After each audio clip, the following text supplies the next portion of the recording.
providers who can offer you all those international services. And it's almost those international services to the challenges that we talked about, to offering you translation and localization services, to offering you being a freight forwarder that can support you there, that can help you with product compliance, and also for and other companies that can help you when it comes to VAT, such as Avalara as well. And so that's really what the Global Selling Program are there to do, is to offer that assistance, helping you as a seller when you're going to enter that. When we did that poll earlier, so those that are not so sure, or those that are ready to take that plunge in 2019, really these are kind of 6 steps that you need to be thinking about. Is firstly deciding where you want to be selling, whether that's in all 5 European marketplaces or just the one to start with, and what to sell, just based on being aware of any product restrictions that might exist in specific. And then doing that selling criteria and where you are compliant and basically ticking all the right boxes. And once you're comfortable with that, you create the seller account, and you create that seller account in the chosen market. And that means that if you decide that you want to send all your inventory to the UK, or even if you want to do pan-European, you're going to send your inventory to one location. Decide on that location, and that should be your home marketplace that you then set up your account. You'll also have, it will be a unified account like in North America, where you have a unified account with Canada and Mexico. It will then open up also to Germany, France, Italy, and Spain. Then you can go ahead, list your products. Amazon does have the international listings tool that can synchronize those listings and adjust the price accordingly with the exchange rate. I'm not so sure. I'm not necessarily going to say be against it or not. Very much on the fence. We typically will list products for when they're 100% optimized, and that listing tool doesn't focus on optimization. It is just more the bare bones of getting those listings up in other marketplaces. So you definitely want to add to that, and especially if you've got your translation and localization done as well. Select that fulfillment method, whether it be European Fulfillment Network, Pan-European, multi-country, or seller fulfilled. And then good to go. Get that freight forwarder working, get them ship the inventory to Amazon and start selling. So hopefully that gives you some steps there for you to take if you decide to go forward in selling Europe, and also be aware of those challenges that shouldn't turn you away, that should just make you aware of, so you are ticking the right boxes when you decide to move forward with Amazon. So I've done all my talking for now. I will pass you over to Sasha. That's great. Thank you, Karina. So now for I'd like to say the fun part of the presentation.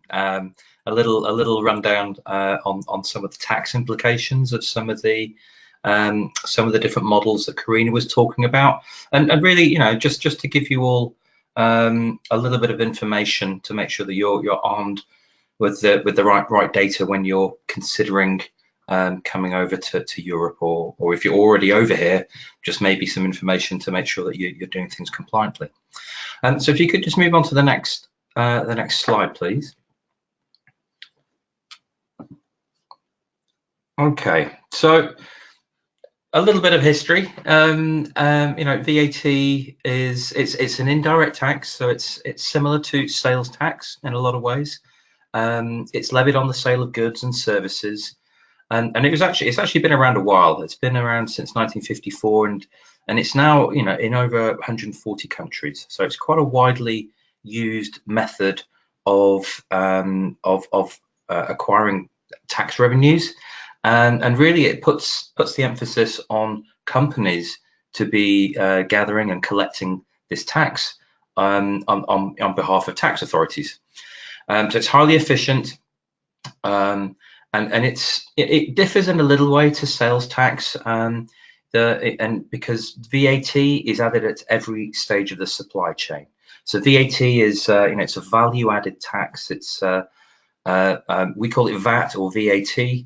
It's not the VAT tax, which is a term we hear quite a bit. It's VAT or VAT, and it's ultimately taxed on the end consumer. So if you take, for example, cars, if you think about cars and the supply chain of cars, you first of all have a mining company that mines iron ore, for example.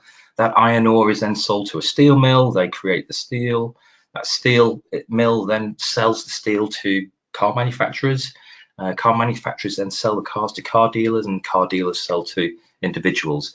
At every step of that supply chain, VAT is added, and then the recipient of that of those goods, pays the VAT at every stage, less any purchases that they've made. So they offset that against VAT that they've paid. And that differs, quite differently to the US. In the US, the sales tax only really appears, there's a series of exemptions, and then it's really the end customer that would be paying the sales tax on that vehicle. So that's a little bit about how it differs. And Europe is made up of 28 member states. So there is one EU VAT directive, which governs how VAT should work, but it's really down to each country to then legislate how that VAT should manifest itself. So, in terms of what products to be charged VAT on, and also the rates.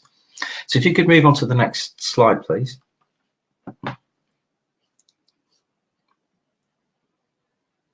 Can we? Yeah, thank you. It's, as I said, as I mentioned, it's a value-added tax. It's an ad valorem tax. It's an old Latin phrase, and it's calculated as a percentage. And you'll see on the table on the right-hand side there, VAT rates can vary. Typically, each country will have maybe 3 or 4 VAT rates. It's not as crazy as some of the rates that you can have, or the different rates that you can have in state level, county level, city level. Doesn't go quite that granular, but at a country level, there's only like 3 or 4 main VAT rates. So, for example, children's shoes in the UK, it's tax exempt, VAT exempt, but Denmark and Belgium are taxing that at different rates, 25% and 21%. Books in the UK is again 0 rated, but actually ebooks are VATable. So on ebooks, you'd have to pay 20% VAT. And then likewise for groceries and confectionery as well. And the VAT rates can vary. There are 7% is probably one of the lowest ones in Singapore, right up to Hungary, which is probably one of the highest at 27%. But it normally hovers around the 20% mark. It's going to slightly differ country by country, but 20% here. And then if you could move on to the next slide, please.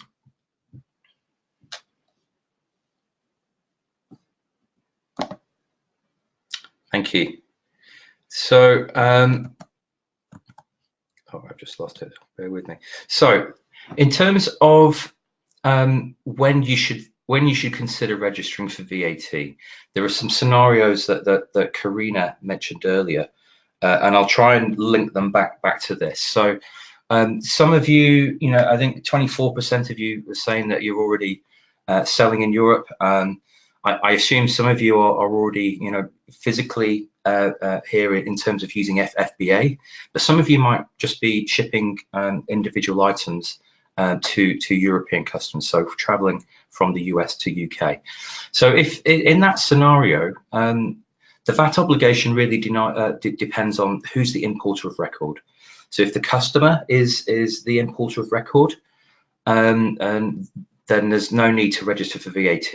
If the customer is the importer of record, they will be paying the import VAT and any duties to receive those goods into the country. If you are the importer of record, which is certainly a far better customer experience, because you'll be responsible for paying for any customs duties and import VAT, then it's your responsibility to register for VAT. And it's it will be done at a country level, and the benefits of having a VAT registration is that you can then reclaim back any import VAT. and also any purchase VAT on anything that you purchase in Europe as well. And the second bullet, halfway down the page is, if you sell to EU customers from inventory stored in Europe. So if you're using one of the FBA programs, once you physically have goods located in a European warehouse, as an overseas seller, that automatically triggers a VAT obligation for you. So if you're using FBA in one country in the UK, you'd need to get VAT registered there. If you're using the multi-country, Germany or others, you'd need to register for VAT depending on where your goods are located. And then you'd need to apply the rates of VAT applicable to that country on your orders. And then lastly is it's a theme we have here called distance sales thresholds, and it's applicable to companies within the European Union.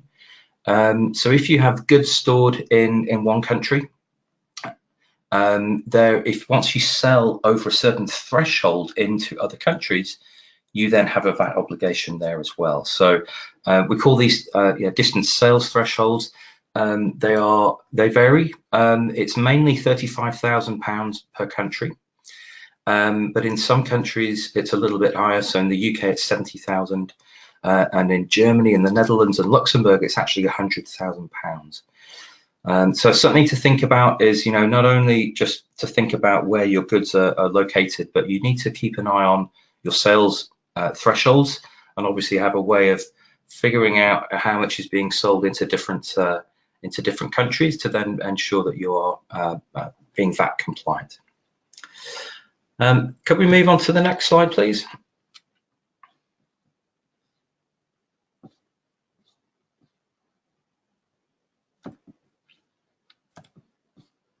I think we might be having some more difficulty again.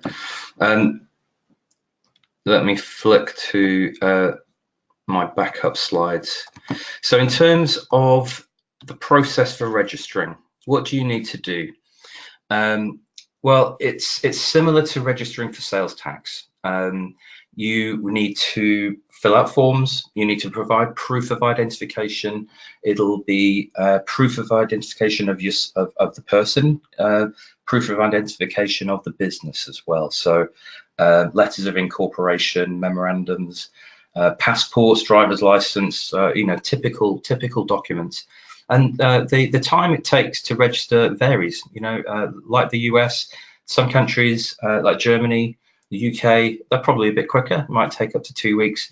Some other countries, like Italy's renowned to be a little bit slower, and certainly over the summer months, some of these tax authorities don't staff up adequately, so there can be some delays. But 2 to 6 weeks is probably the average time to get a VAT registration number. Once you have that, you are then legitimately able to apply VAT to your sales. And when you do that, you need to also have the ability to be able to issue a VAT invoice. So in Europe, the price that you sell products at once you're VAT registered needs to be a VAT inclusive price. It's not like a sales tax where you have your net price and then the tax is added on in the checkout or at the end. In Europe, the price that you see on a detail page has to be the price including VAT. And if a customer asks to see a breakdown of that, then it's a legal requirement for you to be able to issue an invoice which breaks out the net and the tax and the gross. Once you have a VAT registration number, as I mentioned, you can then also reclaim any VAT on things that you buy in Europe. So if you're buying stock in Europe, if you're buying raw materials, you will be charged VAT from whoever you're buying from. As long as you keep those invoices, you can then submit those in your VAT return and actually reclaim the VAT back. And then the last part of it is how do you pay this and who do you pay? So each country has its own tax authority. In Europe, in the UK, we have the HMRC. It's the Her Majesty's Revenue and Customs Department. And you will be asked to pay on a quarterly or monthly basis, depending on the country. Some It's mostly quarterly, but I think maybe 4 or 5 countries in Europe will ask to be paid on a monthly basis. And VAT returns aren't the only form of document. At the moment, it's a paper form. We're moving to a more digital way of filing VAT in next year in the UK and some other countries as well. But you might also be asked to submit information about the levels of sales that you're selling into different countries, or the movements of stock. And that's something which, whichever tax partner you choose will be able to help you with. But hopefully that gives a good little overview of some of the things you need to think about with regards to that. Can you move to the next slide, please? Thank you. And lastly, I was just going to touch on one of the other programs that Karina mentioned. There was the Pan-European FBA program. So this is a program that it actually works very similarly to FBA in the US. So you send your inventory to one Amazon fulfillment center. Amazon will then transship that around its European network. And at the moment, Amazon operates fulfillment centers in the UK, France, Germany, Italy, and Spain. But it also has additional fulfillment centers in Poland and Czech Republic to serve the Eastern European market. Now, if you were to sign up to the Pan-EU FBA program, there is a requirement by Amazon that for you to, there's a requirement for you to be registered for VAT in each of those countries, because your inventory will be located in each of those countries. And what we've done at Avalara is actually we've teamed up with Amazon. Amazon has a program which launched about 18 months, 2 years ago, called VAT Services on Amazon. And we're actually the default VAT compliance engine behind the scenes that automates the process of registering you for VAT in those countries as required. Amazon obviously takes care of the the tax and the invoicing, but you can then also use the system to automatically file your tax returns as well. And this is built into Amazon Seller Central in Europe. So if that's a program that you were considering doing, there's an automated way of managing that VAT compliance as well. I think we're done on the VAT piece. Yeah, just want to jump in here too. This is Nick from CPC. You guys hear me okay? Yeah. Cool. So it looks like there's just a power outage in the San Diego area. So just hopping on here to organize things in the back end. Come Aaron in from Boston. So I'll just be taking over the logistics in here. So kind of finish up this last section, it looks like here, Sasha, and then we'll jump into, I believe we're going to kind of doing advertising abroad, and if the team at CPC can jump in at that point, we'll do that. If not, we'll jump into questions. So apologize Nick. for all the, hey, who am I speaking with here? Karina? This is Sam and Leo from CPC. We're on. Oh, okay, cool. You guys are on. Perfect. Yeah. Awesome. So we'll finish up these last couple sections here, and then we'll jump into questions to finish off for today's session. Thank you. And thank you, Sasha, for that recap. That was so informative. And to the audience, we just want to apologize. We've had some power outages recently, so thank you guys for staying in there. Appreciate it. So we'll go ahead and get into the advertising aspect of growing your business abroad. So the first thing that we want to touch on here is the evolution of Amazon's European expansion. So obviously, Amazon's European marketplaces have risen in popularity over the last 7 years. This graph is showing you a comparison between 2010 and 2017. So you can see the growth of the evolution of Amazon's European distribution footprint over the last years. In 2016, Germany and the UK accounted for around 20% of Amazon's total sales. Germany and UK are two of the biggest marketplaces in the EU for Amazon. So they're the second and the fourth largest markets. So a couple things to note here. Prime is available in these marketplaces. Prime is 2-day shipping and fulfillment by Amazon. It's available in the UK, France, Germany, and Italy. And Prime Now, which is the restaurant delivery service, similar to Uber Eats and some of those other services, that's also available in parts of the UK, France, Germany, Italy, and Spain. So this really is just to recap and show you how Amazon is growing internationally over the last few years. And moving on, we'll get more specific into each of these marketplaces. So the first two that we want to focus on, and some we already mentioned, the UK and Germany, as these are two of the biggest in the EU. Some key things to point out: the UK has 546 million unique monthly visitors on Amazon, while Germany, a little bit above that, has 570 million unique visitors per month. So it is a bigger audience than some of the other marketplaces that we'll mention. And some other things to note: Amazon definitely beats out the competition in these countries. So in the UK, Amazon is far above the other platforms, e-commerce platforms like eBay, Home Retail Group. And then in Germany, it's Otto and Zalando that are falling behind Amazon. Yeah, and one piece to note as far as the advertising or the creative aspect onto the European marketplaces is that you still get access to enhanced brand content for third-party sellers. And then for vendors, you also have access to A+ content as well. Amazon stores, you'll have access to that. The ad types are pretty similar, but we'll get into the more granular details into that in a little bit. The reporting is very similar, and then there's also access to AMG. But yeah, very similar, so you can kind of utilize the same assets that you have in the US back in the European marketplaces as well. And moving on, here we're looking at some of the other marketplaces in the EU. So we have France, Spain, and Italy.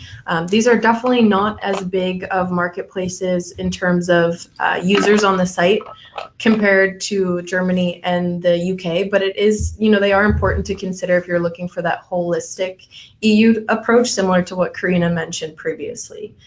So just some key things to mention here, and really, this is really when it's important to do research on the markets that you're expanding into. Not all of these marketplaces will have English as their dominant language. France is French, Spanish, Spain, and Italy is Italian. So those are definitely important things to consider when looking to launch in these marketplaces. And now we'll get more into the specifics of advertising, which is what we do best here at CPC. So first up, we'll look at key differences of advertising abroad.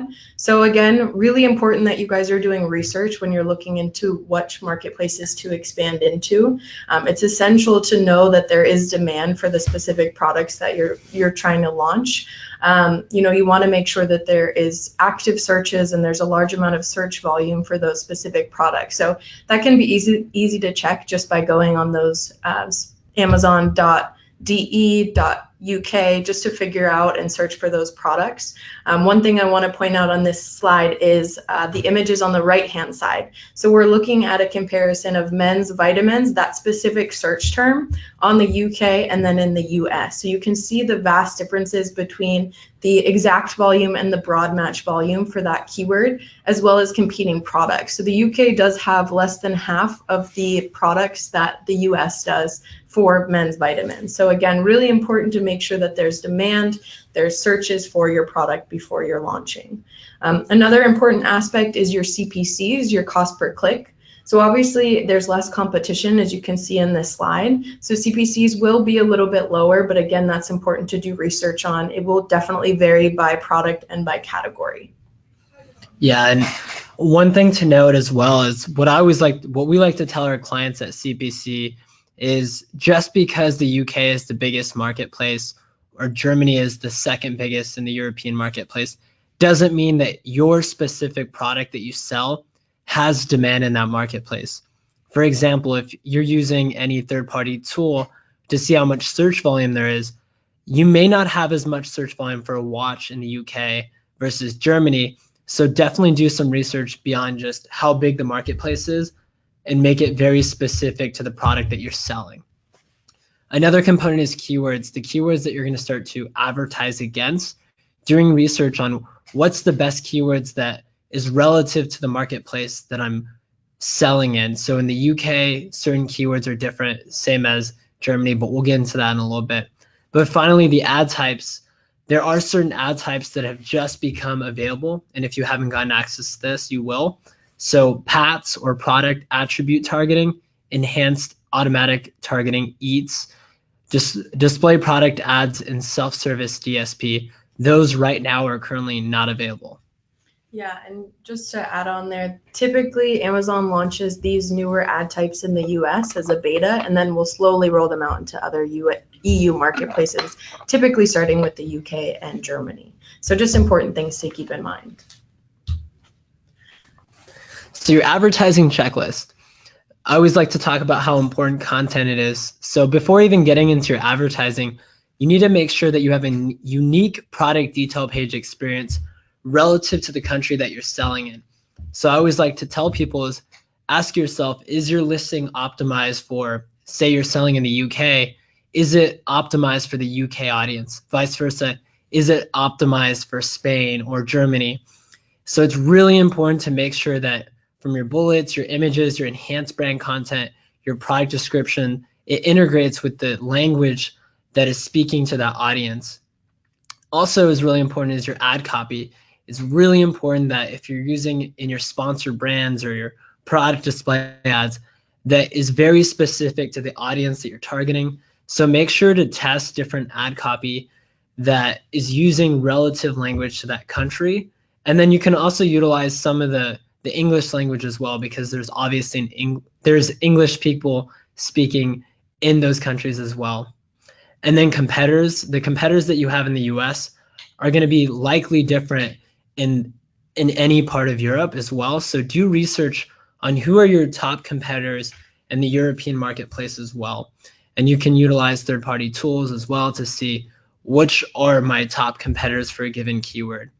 And one final thing that I want to talk about is you can utilize the assets that you have for your Amazon store into the US back to the European marketplace. The same thing with your enhanced brand content or your A+ content. Just the only thing you have to change is your language.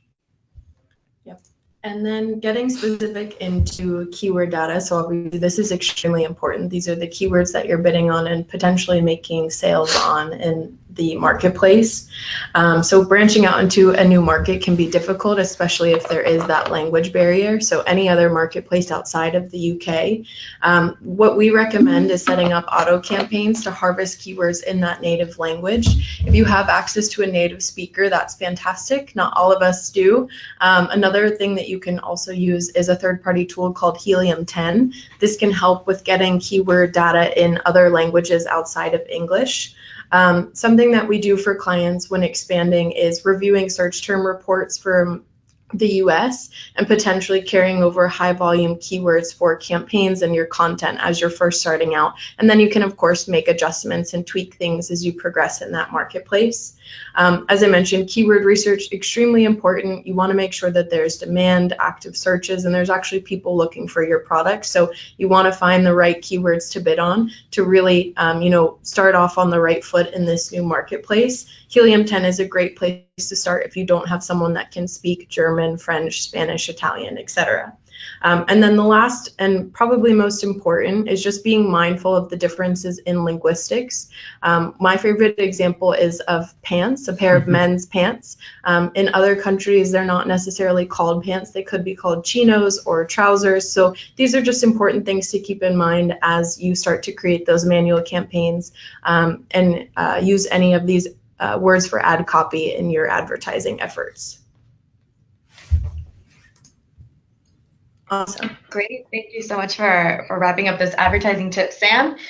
So now I'd like to open up our second and final poll to you all. It's really just a chance for you to continue the conversation with e-commerce nurse, with Avalara, or with CPC strategy when starting to expand your selling abroad. So if you would like to continue the conversation with any of us, again, this is a multiple choice, but you can choose more than one option. Feel free and go ahead and select that now. Unlike the first poll, I will not be making this public to everyone. This will be more private so that we can go ahead and reach out to you according to your responses. But I'll leave this here for a little bit and we can start getting towards our Q&A. So I will start with a question from Andrea, who's coming for you, Karina. I think this is one that you can answer. It's, is it possible to expand globally with Amazon via Vendor Central and not just Seller Central? Unfortunately, when it comes to Vendor Central, it doesn't work the same as Seller Central. So Seller Central, you'll have a unified account where you can access basically all accounts under one roof. With Vendor Central, that doesn't happen, and it doesn't even happen within Europe. So you will find that you might be dealing with Amazon in the UK, you then might have another vendor relationship with Amazon in Germany, and before logging to accounts. One thing that Amazon does do in Europe with Vendor Central is that they have this European fulfillment network. But what it means is that you might decide that you're selling to Amazon in the UK via the vendor relationship, but Amazon then start redistributing your inventory and selling it on Amazon Spain, Amazon France, Italy, and Germany without necessarily your approval. They just take that inventory and then relist it. They'll do the copy, they'll then translate the products, and all of a sudden you might find, hey, my product's being sold by Amazon on Germany. Where did that come from? They must have a distributor. Actually, they might not have a distributor. They're probably getting the inventory from you in the UK. That works for some businesses. It doesn't for everyone, because of course you lose control over that marketplace because you can't access that Germany because your account is based in the UK. So if you want to work with Amazon on the vendor side in each of those marketplaces, you really need to establish a relationship with each of them. Direct import is another option. It's not available to all US vendors. It's best to go into your vendor account and see under settings. And if an international option comes up, then it's inviting you to offer direct import, and you could offer sell direct import, for example, to the UK. Even Australia is becoming an option for US vendors to direct import as well. So, but unfortunately, it's even if you do work with that country direct import, you still need to create an account with each of those countries. Okay, got it. Great. Thank you so much for that reply. I also will go ahead and we'll close this poll question and go to the Q&A. But so I have another question here. This is more for you, Sasha. Just lost it. How should you adjust your prices when you're selling in Europe? Are there any important aspects to consider besides currency exchange, maybe?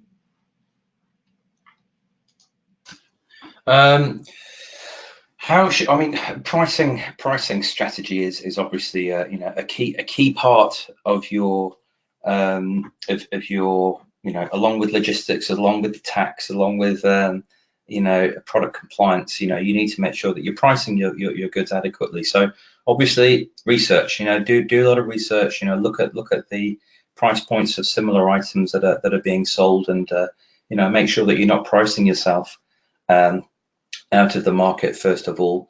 But as in terms of the tax side, as I said earlier, if you are registered for VAT, you need to ensure that the price that you're selling at is a VAT inclusive price. So just be careful that you're not just uploading the same price sheet that you use in the US, which is going to be your net prices. Make sure that you're including a VAT inclusive price. And then currencies, currency conversion, I think Karina touched on that as well. It is important. You need to figure out what's the best way of getting your money back to the US. Does it make sense to have a UK bank account or a German bank account and keep your funds locally, or do you want to just do the conversion through your one Amazon account and get the funds over to the US? So a few considerations, but certainly there are experts out there to help and guide you through each of those. Thank you so much for that, Sasha. And then I have a question that just came in from Helen for you as well.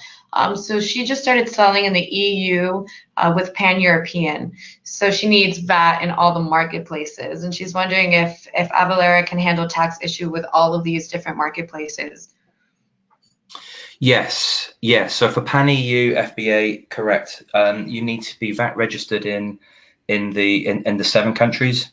And there's a couple of ways of doing it. You know, there's the VAT Services on Amazon program. So if you go via that, it's a program which is you know, run by Amazon. We're powering it behind the scenes, but you know, you could certainly get started that way. If you're already VAT registered in some countries and you just need to add more, then that's something that we can help with directly.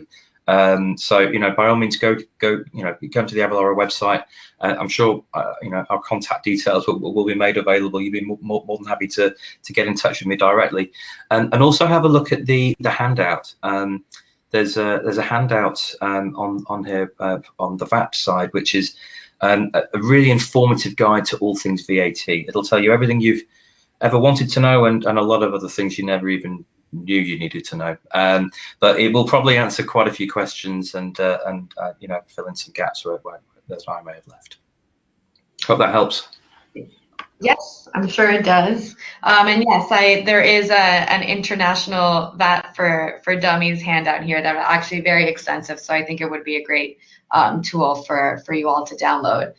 So now I have one more for Karina, and then I'll ask a couple to CPC strategy, and then we can go ahead and close. And I'm just going over time here because I know we did have a lapse in internet connection. So I want to make sure I get to some of these questions. So there's a question here from Bridget who's wondering, how do you create scalability as operations go global? Do you manage all from one account? What do you suggest for this type of management when starting to go global? Yeah, it's a great question, and because when you are handling so many different accounts, it can get quite messy, and it is quite resource intensive as well. There are solution providers out there that can manage, if you have a website as well, that can manage all your you manage your account and everything, your inventory, customer support, and everything from the one system. But a lot of the time, I mean, the good thing is with Europe is that you can manage, it's all unified in the sense that a lot of what you do is not about, you don't need to treat your accounts separately. You can, although you have to log into each section and you know, you're creating ads in each account and so forth, you are logging into that one account. But really what you need to make sure that you are doing is you need to also think that you do have a global strategy in place and that you're not doing everything separately. I've worked with a number of clients that are doing different things in the UK, then completely different things in Germany, and then different things in the US, different marketing. They've got a lot of stuff that you can actually do. You can coordinate globally when it comes to, for example, optimizing your products, creating EBC pages, creating brand store. Really, you want to create consistent processes across all different accounts, and then it depends if you want to find a company that you can manage everything from the one account, or if you then want to manage those individually. But I definitely recommend that you look at trying to find a consistent approach in terms of how you manage each of those marketplaces. Great, thank you so much for that, Karina. So I will ask you this last quick question from Anne-Marie, who's wondering, the Amazon Global Selling Program, I believe this is when we really did lose the internet. She's wondering if you can find it, and if it's only done in Seller Central, and where you can find it there, and if this is something you suggest for when you're expanding abroad. Well, really, the Amazon Selling Program is more like a team of account managers that are there to support you, and but they also have what they call, it's like an Amazon Solution Provider Network. And I believe if you log into your, I'm going to find you the best link here now. If you actually go to services.amazon.com/solution-providers, you'll then need to log into your account, and what it will do is it will provide you a list of different companies that can support you when it comes to compliance, when it comes to translating companies. So you've got all those services there. Now, the Amazon, the global, that is really what the global team do. They have loads of different third parties that they work with, that they recommend, work with a business that work with sellers, and then it's for you as a seller. They won't manage that on your behalf. That's them for you to build that relationship with that third party. They're giving you really tools to help you sell into the internationally. What we can do is I'll share that link with CPC, and then that can of course be I believe you could share that as well after. Yes, I believe you did it's services.amazon.com/solution-providers. Yes, that's right. Okay.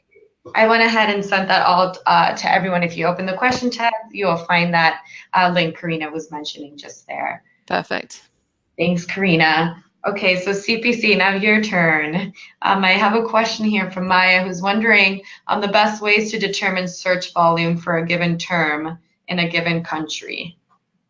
Definitely. Some of those third-party tools that we mentioned earlier, like Helium 10, you could also explore ViralLaunch. I believe both of them have free trials, so those are great tools to look into. And then you can search by specific keywords or by specific ASINs to determine that.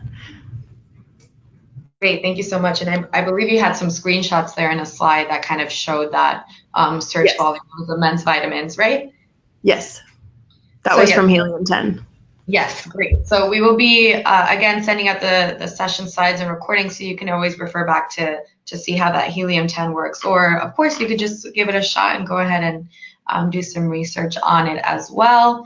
I do have a question here from Nikhil, who's wondering, when do you think, this is Australia, but if you have any idea when PPC will be available on Australia, or when it will be expanding to markets and what markets it's available in right now. So PPC, any idea on Australia? Yes. So probably about 2.5 weeks. No, I'm kidding. We don't have an exact timeline of when that would be. I wish we did, but I would imagine the next quarter or so. Obviously, it's incentivized for Amazon to open up PPC because that's paying Amazon advertising dollars. And given that advertising is such a large part of Amazon's profit, I would imagine the next quarter or two that we'd see that, especially because the Australian marketplace just opened. So no answer on that exactly, but I would imagine next quarter or two. Okay, got it. Great. Thanks so much, Leo. So went over about 15 minutes, but just wanted to make sure we did get to some Q&A since we did have some technical difficulties that took out some time from our presentation. So I want to say a big thank you to our speakers today, Sam, Leo, Karina, and Sasha. Thank you so much for delivering such a great presentation and staying through with all our technical difficulties. And of course, a huge thank you to our audience as well. We appreciate the hour and 15 minutes that you spent here with us, and also, staying with us through all these technical difficulties as well. Again, we sincerely apologize. It's not so usual for us, but it has been happening in downtown San Diego. So thank you to everyone for staying on. So once again, this is Annalicia in San Diego, signing off on behalf of Avalara, e-commerce nurse, and CPC strategy. Thank you, everyone.